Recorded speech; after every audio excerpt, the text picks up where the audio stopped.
Hi fam, and welcome back to my YouTube channel. Now today I'm doing a part 2 of what I did previously. That's on my experience and my tips on getting a Ugandan passport. So I hope the previous video was really helpful, and if you didn't get to watch it, I'm going to put the link down in the description box, and I hope it will be of great help to you. So yeah.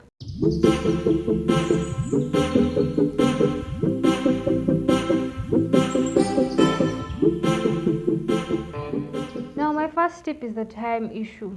I feel like this needs to be taken seriously, guys. If you have any other plans, let's say your appointment is at 3 p.m. and you have like plans at 6, just cancel whatever plans. If you're working, I'd rather you get a day off that day because you do not know when you're going to leave the ministry. I remember during my time, I had an appointment at 3 p.m. and I left that place at 8 p.m. in the night, and I wasn't the I wasn't the last person to leave. I left a bunch of people behind, and I was like one of the first to leave, so I can't really imagine what time the rest left. But that's it about the time issue. If you have any other things that you are supposed to do that day, just cancel it because you are going to take long there. My second tip is to always be aware of fraudsters. Please guys, beware of fraudsters, beware of con artists. I feel like these days people are trying to make some money out of everything. So someone is going to come to you and they will tell you that, hey, I can help you get your passport faster. This person has no uniform, they have no form of identification, and they're asking for a huge amount of money. So there's no way you can trust them actually. So just trust the process and know that things will get better. It may take long to get your passport, but I think it's worth the wait instead of spending like so much money. Another thing you have to do is to physically and mentally prepare yourself for that day. It's going to be a long day, like I said. You're going to be in long lines, you're going to be in hundreds of people. I remember during my time I was like the 800th and something and there's nowhere to sit. You're not going to be given somewhere to sit, so you need to just carry something. If you're a lady, maybe just carry a scarf or something that you can help yourself with. But trust me, it's going to be a long process and you need to be prepared for it. You should always ask. Just make it a habit to always ask when you're there, because I feel like if you actually act like you know it all, trust me, you're going to get lost. I've seen so many people get lost because they are in the wrong lines, or maybe they didn't carry something that was needed. So just make it a point to always ask the person ahead of you, am I in the right line? Do you have the same appointment as me? There's security there. You can always ask the security. Trust me, they are very helpful. So just make it a point to always ask so that you do not waste any of your time.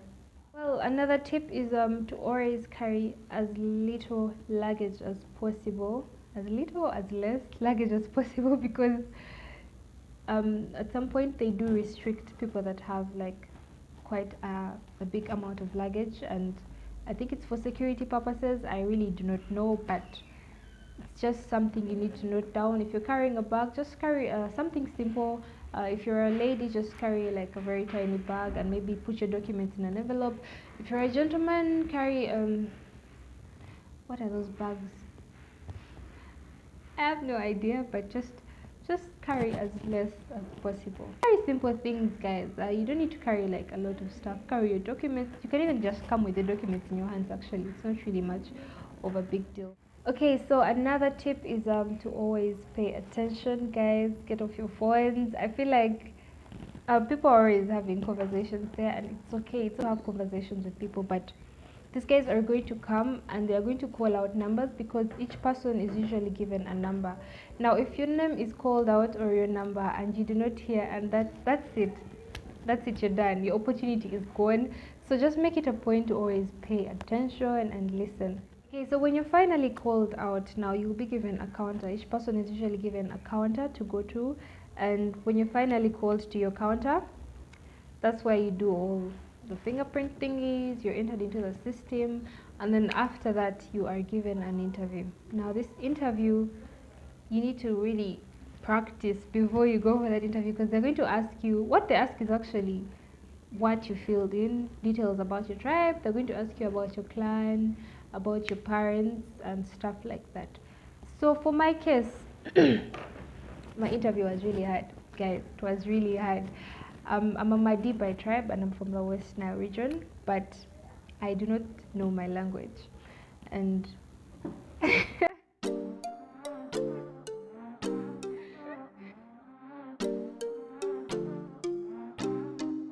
so I'm a Madi by tribe, and I have no idea about my language. So I was told to light up.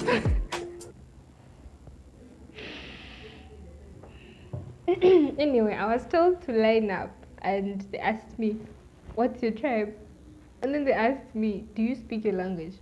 I said no. So they asked me, "What other languages can you speak?" Usually, it's better to give like your mother's side, your mother's language. And I said I speak Runyankole because my mom is from the west. So I was put among people from the west. I was put among Banyankole, Bahima, and yeah. And then finally, I got to the interview room, and they asked me questions. I speak Ningamboro Nyankole, yes. But there's knowing the language. Knowing the language is one thing, but then knowing details about like your grandparents and your clan and all that, that's like something else. So I was asked the meaning of my mom's surname, and I just looked at him. I had no idea what to say, and guess what? I was told to come back with my parents. That was how my interview went, guys. And those are things you can't really know, but just be prepared. And I really wish you the best of luck with that interview thing. Yeah, so finally, after the interview, you're given a date when to pick your passport. And that's it for my part 2 on my tips and experience in getting a Ugandan passport. I really hope these tips could be of great help to you during your journey in getting a passport. And yeah, I hope to see you in my next video as well. Bye.